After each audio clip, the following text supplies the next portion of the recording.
Welcome back to the podcast, everyone. Today I'm talking with Tristan Gardner. He's a good friend of mine. We're talking real estate, wholesaling, getting very creative with subject to Novations, which is another cool thing that we're going to talk about, and kind of how he operates his business to help as many sellers and homeowners out there within the real estate world. Before we get started, we're going to take a quick ad break. In real estate, first impressions can make or break a deal. Whether you're listing a home for sale or marketing an investment property, having high quality photos are key at grabbing attention. If you want to stand out in the competitive Colorado Springs market, having high quality photos is essential. And Wayne over at Homadi excels at getting the best possible photos for your property. He is based right here in Colorado Springs and specializes in capturing properties in the best light. If you're ready to take your property photos to the next level, make sure to contact Wayne over at Homadi and mention you heard about him from Tanner at Red & Joy Real Estate to get 20% off your next shoot. Remember, great photos can make the difference between a quick sale and a stale listing. So make sure to contact Wayne over at Homadi today. Welcome back. Now let's get right into the show. Well, Tristan, thank you so much for joining me on the podcast. I'm excited to have you here, talk about some good real estate stuff. How you doing today? Wonderful, Tanner. Thank you for having me. Thanks for the invite. Super excited for this. I don't know. I know chatting in the back room. Just love the idea of podcast. Just getting on, shoot the shit with some people in the space, some friends. Need to do more of this and then start this myself. It's just, I don't know, ton of value and a good way to stay. Like you said stay connected. And I'm like, that's good stuff right there. Mm-hmm. I'm with you. And speaking of getting connected, we met through the Better Life Tribe, what we do as a accountability group, which I think is great for people in real estate to meet others that are also doing big things within real estate. And you've got a cool story that we're going to dive into here. You're located in Ohio, correct? That's correct. It's north of Columbus. National champions again. In case anybody missed it, we're Ohio State, so we're big and obnoxious. Number 2 obnoxious, not like Michigan out there. But hey, we're not going to let this one down. Yeah, awesome. Within the real estate world, how did you kind of get your start into real estate? Was this directly in Ohio or did you start anywhere else? I started in Ohio. Originally, was kind of just a means to an end through some of our businesses. And we needed some office space, right? So to do that, we would go buy a building.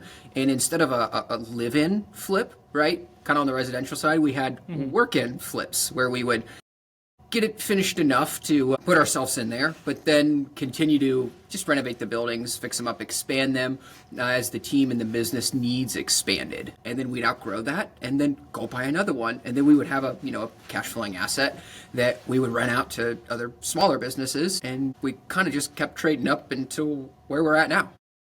It's like office hacking, business hacking. Exactly. Yeah. Same thing. Yeah. Instead of house hacking, we're just office hacking. We're work hacking, whatever you want to call it. Would you use SBA loans to purchase these properties, or how did you do that financing of traditional, 75% levered financing, and then most of the improvement capital we just pay cash for. Decentish way to offset some cap or some just taxes, just depreciate through the end of the years and things like that. I've heard you have to be in like 51% occupied space in order for that to work. Is that true, or is that a myth?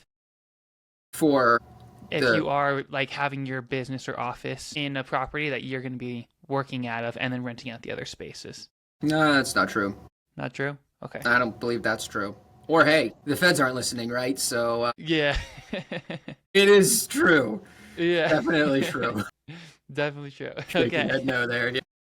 So what's the business that you operated when you were in each of these business hacks?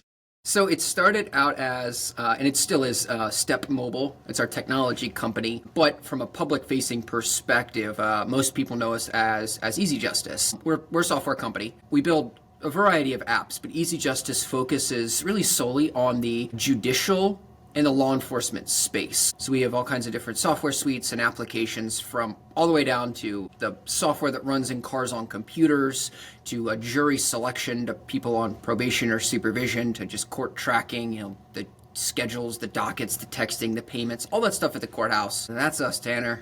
That's us. Good to know. I've never been to the courthouse yet, so yeah. Don't be in the systems. All right, I'll just tell you about them. I don't want you to know the ins and outs of them. Yeah. How did you get the idea to kind of get into that space?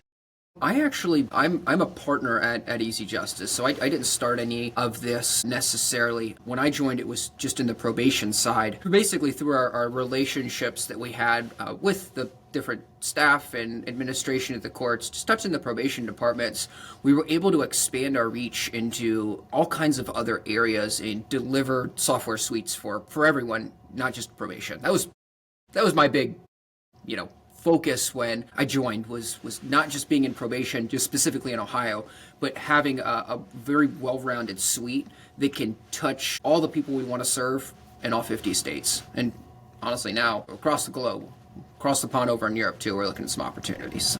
Wow, that's awesome. So is that your full-time business and you kind of do real estate on the side, or how would you say your percentage of your work day is between the two or three? Yeah, so like 110, 110, and 110, and I'd Yeah. say everything's kind of full-time anymore.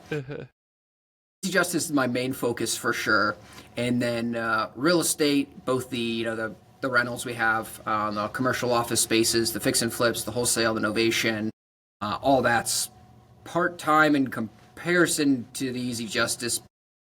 I think if you were to look at it from a traditional standpoint, you're like, that's too many hours to be part-time. Mm-hmm. Amount of space it occupies in my brain, it's a part-time thing. Well, we can put it that way. Yeah, okay. So for Novations, you mentioned kind of similar to wholesaling, but kind of in a different sense. Talk to us about that and what you did to kind of find those leads and how that operates different than a wholesale deal. Yeah, so at Gardner Property Group, we have a 5-offer program where when we either reach out to someone or someone contacts us to purchase their home, land, office, whatever, their property, we make them 5 offers. So offer 1, and it really is speed and convenience to amount of money in your pocket graph, right? And it ends up being kind of an X if you're going to plot it on an XY graph. So offer 1's kind of your just cash, your cash offer. It's going to be the lowest amount of cash in your pocket, but the highest amount of speed and convenience too, because we don't have to do anything, right? And then really on the tail end of that, offer number 5 is, hey, work with our preferred and our partnered real estate agent. You have a decent place here. You don't have a pressing issue. You want too much money. You don't have a problem with showings, inspections, contingencies. Do that, right? The Novation's a step down from offer 5. So we call it our equity protection program, and it ends up being a perfect opportunity and a perfect program for people that don't have a definite timeline. They have time on their side and don't have an asset that needs a ton of work. They don't want to deal with the hassles of realtors, showings, and contingencies. And they don't want to necessarily deal with that, but they still want their price as if they were going to deal with it. So with the Novation, we have a really good opportunity to come in and say, hey, Tanner, let's say you want 500 grand for your house, okay? On the market, with 20 grand into it, it's worth 650, okay? 500, I want 500. I'm like, okay, well, a cash on that deal, we'll say is 375, 400, somewhere around there, all right? With a Novation, all I need to do is basically take a power of attorney or title power of attorney over your property. And again, that's just for me to control it, protect myself, and protect you. I'm not going to go open a Macy's credit card in your name. I'm not going to go buy a car. I can't take out credit card. It's not that. It's just I am controlling the asset, the property. And I will go in then, now that we have title issued limited power of attorney, that's important. We do everything through a title office. That way it's legal, or an attorney if that is what it is in your state. We'll go in and we'll put the 20K in, fix the thing up. I'll contact, the good agents, the Tanner Piles, get this thing on the market so it shows up on Zillow, Trulia, Redfin, Realtor.com, all that good stuff. There'll be a for sale sign in the yard. We'll have professional photographer take pictures. We'll have that thing staged, and it'll list on the market. The only difference is I put the 20K cash into it. It goes and closes for 650. You get the 500 we agreed to the entire time. I pay the realtor fees, any staging, fees, commissions, cleaning cost, all that stuff. I take care of all that and keep the spread. So you get your $500,000 check, right? The 6% came off the 650, less all my other fees, less my interest on the 20K borrow from a private money lender. I keep the difference. So it ends up allowing us, myself as the buyer and the seller, to partner and come along alongside each other to make sure they get the purchase price that they wanted the entire time. I just need a little creativity in the deal to get it done. And ultimately, how do I do that? With limited power of attorney. And I can offer you more money because I don't have to pay 8, 10, 12% to a private money lender on 5K. I'm doing it on 20,000, right? So it allows me to be a lot more creative with the deal. And instead of just kicking on the curb out, didn't fit in my one cash offer, lowball, wholesale, or fix and flip box, we can still get the deal done together and solve your problems. Yeah. So you're essentially partnering with the owner of this property. Is it ever a little tricky to get their trust and be like, hey, I'm actually going to do what I say I'm going to be doing? Sometimes initially, yes. But that's where crystal clear contracts come in, and not a 30-page lawyer contract, right? Yeah.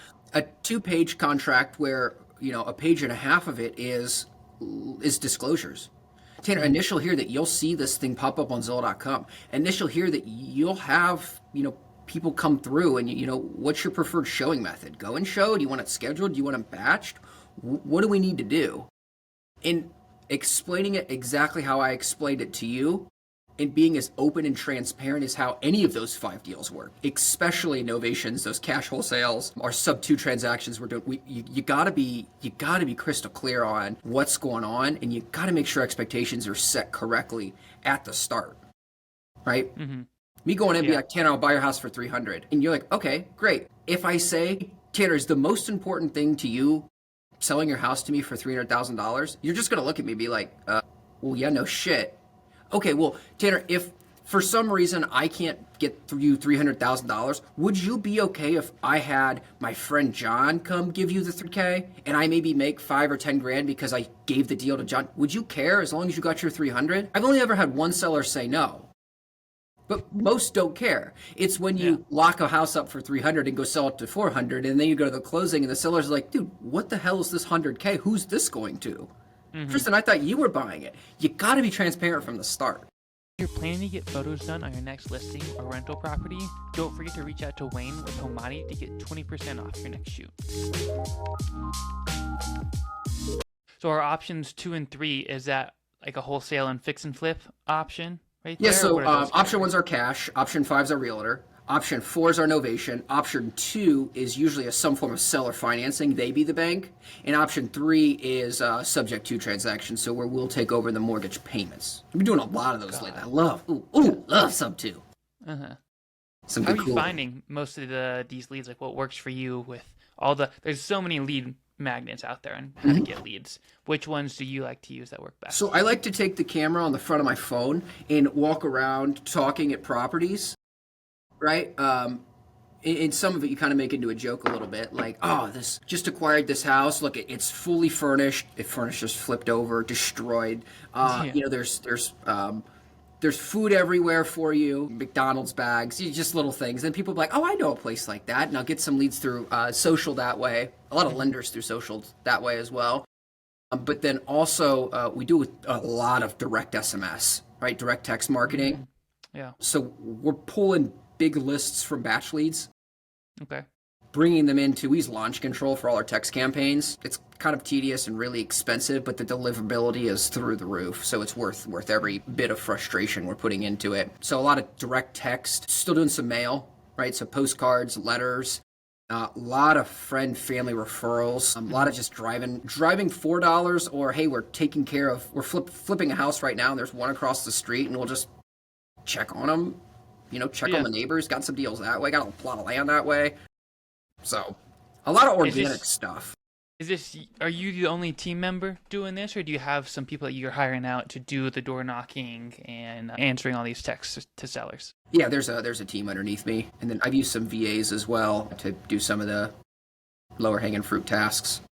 And we have a team for the fix and flips, the contractors and project managers on that side too. Yeah, awesome. You've got it really dialed down to, it's basically just from one step to the other of, once you get the lead, on to the next thing, these are your options. When you do give them those options, you propose it like, hey, we have 5 options we can give you, or do you propose it to them based off of what they're needing and like, hey, this is what I think the best option is going to be for you? So we always start a conversation with, why are you selling? And it's like, well, I wasn't. You called me. Why are you buying? Yeah. And it's like, well, I'm buying because this is what I do in the community, right? And it's like, okay. Mm-hmm. And it's like, well, what's important to you? Do you want a higher price? Right? On some of these higher ticket properties, you start getting into 7-figure properties. They don't really want a price because there starts to be a tax implication that comes on there. Mm-hmm. Right? And we could talk about a Chattanooga deal where 2 realtors failed and we got it closed. It was Chapter 11 bankruptcy. It went to court and all that stuff. We can break that down. That was a wholesale, and the seller, he loved it. He sent me the sweetest freaking text in the world. I was like, dude, I can't tell you how much I appreciate you. So we understand their circumstance while they're trying to sell in the first place and what's important to them. And then we'll present, we usually do at least 3 offers, right? A cash, and it kind of anchors us and just gets a quick reality check. Just, okay, you cash on a 500,000, 300K. You're like, ah, dude, I want $500,000. 300K, $200,000 off. What the heck? And then we can put in a stronger pitch for our other offers, right? Our Novation, where we can give you the 500, or hey, will you carry that for 5 years? At a 20-year AM, seller finance that for me. And with that, maybe we can pay a 550, 600, and we'll actually look at spreading those tax implications over a period of time. Awesome. So let's dive into a deal. Do you have one? Is this a Chattanooga one that you want to talk about, or is it a different deal that you think? Let's do it. Yeah. So I got a lead from social. Facebook post, a friend of a friend of a friend's dog's mother's grandpa, something. Basically, there was a guy, he's about 20 minutes east of Chattanooga in McDonald, Tennessee. He had I want to say it was like a 14,000 square foot. It is what you host masterminds at, like those like miniature ultra bougie weddings, like multiple houses, 4.5 acres, entrances on all 4 sides of the 4.5 acres, roads all around it. Insane house. I mean, coffered ceilings, Wolf appliances throughout. It was badass. Mm-hmm. He listed it on the market. Well, first off, he bought the thing 6 years ago on seller finance. So he started as a creative deal. Okay. The short of it is he got behind on payments, and the people he bought it from were foreclosing on him because he was behind on payments, right? Yeah. So it was a little bit more to the story as far as that, but they wanted their house back and not the payments to be caught up. They wanted the note gone and they wanted the house back. They built the house, so on and so forth. So there's a little bit of emotional connection from the previous owners before my guy. Anyway, he contacts me. He's like, hey, I've listed my house with 2 different agents, right? We've started, I think, at like a 2.1 list price and it dropped it all the way down to 1.4. We cannot move this asset, right? And just so you know, this house appraised for $2.4 million. Wow. So when it closed in December, so it definitely was there. And like I said, it's just, it's sweet. In Chattanooga, you've got, I think Amazon down there, like Hostess, some bigger manufacturing factory jobs, but also, white collar factory kind of work, and infrastructure enterprise level great people down there. So I know the market is supporting purchases and assets of that magnitude. He called me. He's like, 2 people couldn't sell this. You're my last hope. What he did to kind of protect himself from that foreclosure was he filed for Chapter 11 bankruptcy. Now, the entity owned the asset, so Chapter 11 is essentially just a pause button, so I can get my ducks in a row and figure out how to make a plan to pay back my creditors, as an entity. So it's not like, oh, I'm in bankruptcy and everything's being sold off. Chapter 11's not that. Mm-hmm. So what he did was he filed for Chapter 11, and he basically said, dude, you've got 60 days to get this thing done. And I'm like, okay, let's do it. Went into contract with him for 1.4, but I knew I had a little bit to go down. 1.2 I think was the bottom. So went into contract with him for 1.4, and then used the Sub-2 community, Pace Morby's private Sub-2 community, where I've learned a lot of this stuff. Found a buyer in Missouri. He came in, basically wanted it, was going to turn it into a sweet Airbnb. I think it was his first deal alone, but he's been a part of a community of a small little network of people doing this Airbnb arbitrage stuff specifically. He went in, we got the deal done. He bought the deal for 1.475. Mm-hmm. The way we structured it though was we got a bridge loan from LFG Lending in Columbus, Ohio, brokered it. And anybody will hit some contact information at the end. If you need a loan, bridge, hard money, fix and flip loan, LFG lending in Columbus, I could not recommend them enough. I don't know what it stands for. I think it stands for let's fucking go because Yeah. that's what they do. They kicked ass. They came in, they brokered a loan product to basically have him come in with almost $0 down. He closed on a house that appraised for $2.4 million. I think he had to put like 40K down. Just Dang. origination costs, broker fees, Yeah. that was it. What he did was LFG brokered a loan that had a bridge loan for 80%, and then we carried back that 20% down payment, seller gift of equity, which the lender actually approved and was for. In Okay. second position, 250K, second position, 10-year amortization period with a 5-year balloon at 0% interest rate to get us up there to Wow. 475. LFG made sure that loan paid my assignment fee. Uh-huh. He bought a $2.4 million house with $0 out of pocket. That thing makes, I think, $3,500 a night on Airbnb. It's booked. It is the definition of a home run deal, and a perfect use on how creative finance was the only thing that got this deal done. Huh.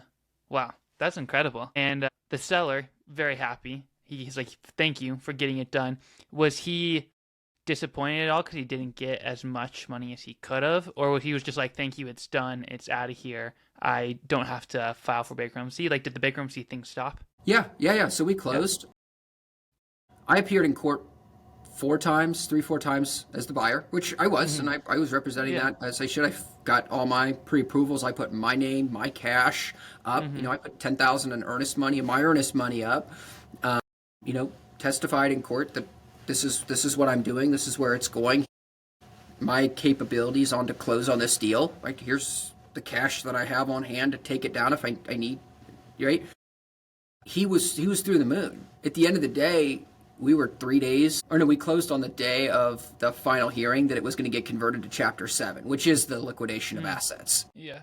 Okay. right? Wow. So that house would have returned to the creditor, which is what they wanted all along, and that would have been the end. He would have lost the Hmm.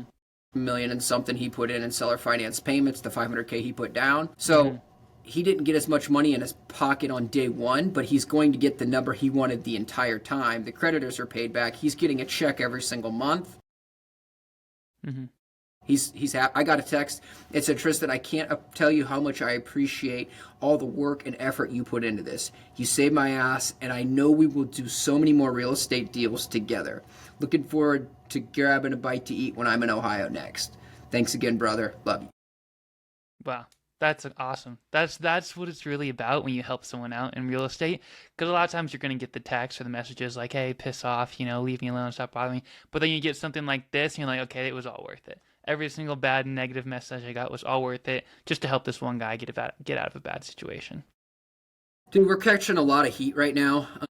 There's a local realtor. Actually, she's not even a realtor. She's married to a broker in town, and just kind of bashing wholesalers, right? The traditional, well, I'm Hmm. going to lock it up for $5,000 and sell it for $100,000, and just people that aren't being transparent, people that aren't being open, right? I hosted an event in the middle of December, or right at the beginning of December, got a couple hundred people out, and we just talked about how to ethically build a community together. Tanner, you know as well as I do, if they don't fit in your 6% buy box and you have another solution to get it done, in my opinion, that is an ethical violation. If you know that you could send them to somebody like me where we all get paid to do a novation, Hmm. to do a fix and flip. Dude, your house isn't financeable. It's got holes in the roof. There's no water. There's no power. We can put it on the market. We can stick it on Zillow, but this is designed to be sold in a different way, especially if you need money. You need money in a couple weeks. Hmm. Right. So there's some people in the area, myself included, catching some heat for being a scummy, notorious, just bastard wholesaler. Hmm. When you do it with the right intentions up front, and I firmly believe this, when you do it with the right intentions and you're transparent about what you're doing all along, you have the correct disclosures, you have a contract that doesn't require, a double doctorate from Harvard in law to read and understand, everybody's happy. It's when you try to pull a fast one or make an extra little bit of money or put an extra buck in that the company's name, your name, and wholesalers in general, or just real estate investors in general, that we all get torn down. Hmm. Yeah. I feel like it's a lot of inexperienced investors that they get caught up in a situation and they don't really know what they're doing, and so then that bad rep goes to them and they just relate it to everyone else in the real estate industry. But if you deal with someone that's professional like yourself that knows the business in and out, isn't trying to pull a fast one, that's the people that they need to be working with. It's just oftentimes you're not connected with everyone in the world, and you have the two new people working together, and it just creates a bad situation at the end of the day. I wish more agents were like you and saw that, right? They saw that, you know what? I can't solve every problem. And my agents aren't as holy as I think they are, and they need to have relationships with investors because we do have a place. Do I do as many deals as, our board of realtors? Absolutely not. But the 1% of those deals that they can't handle, just to kick them off and be like, oh, well, you said you needed to close in a month. We'll put it out there, do our best thing, but you owe too much money and I can't get you the purchase price, so tough. But I think there's this thing called sub 2 that Tristan from Gardner Property Group's doing, but it's illegal. It's illegal. We can't do it. It's illegal. It doesn't fit what we normally do. Is it? Or do you not know how to ask the right questions and you're inexperienced and unknowledgeable in the circumstance? And those are just the things that I challenge. And anybody listening to this, is there another solution that I can help solve the seller's problem? Because exactly like you said, Tanner, that is senior to anything else. That's the most important, right? Mm-hmm. Yep, I would agree. And in Colorado right now, I think it might be in some other states too, but if a real estate agent is involved on a sub 2 deal, they can lose their license and get in a lot of trouble with the NAR or the local real estate association in your market, which could be a reason why a lot of agents are trying to avoid it and don't bring it up as an option because they think it's really bad based off of what they hear, and they don't want to lose their license and get into even more of an issue. But can you, as an agent, can you take a step back and say, dude, I think there's another option out there. I'm not allowed to be involved in it, but there's this guy, and I'm not promoting him or dissing him in any way. It's something that you just may want to explore because based on what I'm hearing, this person can solve your problems, but you should do your own due diligence. Where in NAR does it say you can't do that or say that? I think the bigger problem is you're not getting paid, so you're like, I can't sell. I don't know what to do. Those are the problems, and those are the people that I have an issue with. Mm-hmm. Yeah, because most realtors will just turn their rate off and they'll be like, I'm not involved in this anymore. Good luck. It's not my problem. And so, yeah. But definitely. You have a way to help somebody. And ultimately, you have an ethical standard to uphold. That's what your license really leans on.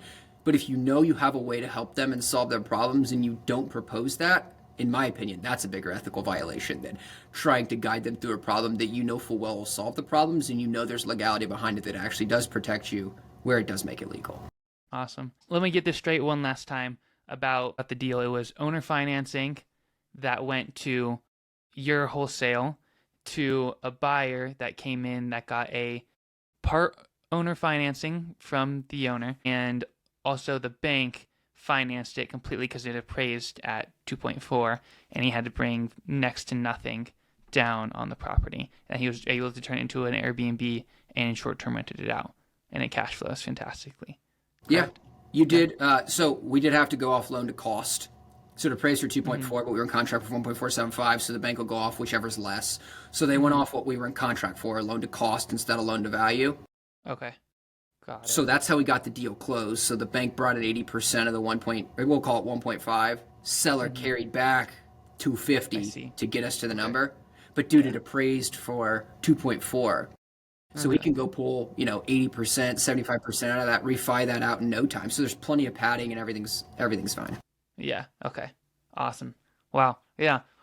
I'm glad we went back and explained that because it worked out for everyone involved in the deal, and the seller's getting paid every single month too, and got everything washed away. So yeah, definitely shows a lot of the benefits of doing creative stuff with subject to owner financing, and they can all be comboed together. There was wholesaling, owner financing, and I guess there wasn't any subject toing on that. Not on that deal, no. Yeah. Do a lot of sub 2 stuff though. It ultimately comes down to what's in the best interest of the seller and operating with those standards, right? Mm-hmm. There's nothing more senior than solving a seller's problem. The main problem, not the one you manifest to make yourself the most money too. That's very important. Awesome. So what do you have planned next for Gardner Property Group, and what are you working on? Want to scale up a little bit, get to right around the 10 properties per month that we're actively working on, fix and flip wise. We're a couple right now, so want to just scale that up a little bit. I'd love to take it down 2 or 3 Airbnbs with my wife, Lindsay, just figuring out a way to bring her into the business. It's just just is something I really want to do. Something we've talked about for a while. And she does some crazy interior design stuff, some themes, Harry Potter, some geek board games. We've already we spitballing some ideas. So I can't wait to bring that side of the business on with her. So that's 2025 stuff. And then Easy Justice wise, our software company, just continuing our nationwide push, right? Launching in just other states around. I'll be down in the spring soon, Tanner. So super excited for that. Grab a bite to eat. You can push me down a hill on some skis and watch me turn into a giant snowball as I tumble down. I'm looking forward to it. So heck yeah. Cool. If anyone wants to reach out and has any questions, or if they have a deal that you'd be able to work on, where can they find you at? Hit me up on socials. So my Instagram is it's Tristan Gardner. So like ITSTRISTANGARDNER, or just Gardner Property Group or GardnerProperty.us, either one. On the websites or TristanGardner.com. That'll also redirect you to the Gardner Property Group site. Or hit me up via email, Tristan@TristanGardner.com. Happy to connect, chat, go from there. You're also welcome to call me, text me. Personal cells 419. Just don't sell it to China or any more extended warranty people. Other than that, happy to do a deal with somebody or guide people through deals. Through the Better Life Tribe, dude, we've done so much of that. Hey, I have this. I don't know how to structure it. Right? Mm-hmm. Get a hold of LFG Lending. See if you can tee up seller finance. Here's some transaction coordinators you should use to take some stuff off. Happy to have those conversations with anyone if they want to chat about a sub-2 creative finance, seller finance deal. Let's get it done, baby. Let's get it done. Sweet. I love it. Thank you so much for joining me on the podcast. You had a ton of good information about different strategies that you've used and a good story about how it can work out doing creative financing for an owner that maybe has lost hope. So thank you again, Tristan. It was awesome. Of course, Tanner. Had a blast. Thanks, dude.